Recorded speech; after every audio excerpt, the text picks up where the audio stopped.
लय अभ्यास केलं की कामगार होणार आणि कमी अभ्यास केलं की मालक होणार. आजूबाजूची परिस्थिती बघितली तर असं दिसतंय, मोठ्या टक्केवारीनं 90-95% वर मार्क पडली की अशी दाट शक्यता असते की ती पुढे जाऊन जॉबच करणार.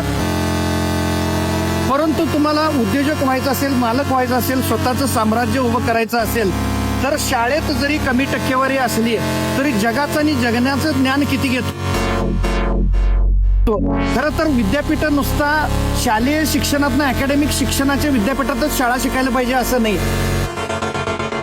मार्केट यार्ड एक विद्यापीठ आहे बघा, फळ मार्केट एक विद्यापीठ आहे.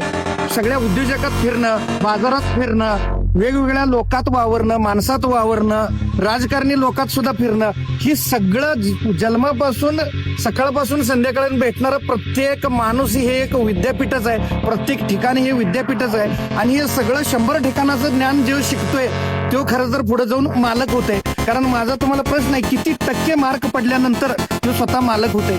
तर उत्तर काय येते तुम्ही शोधून बघा.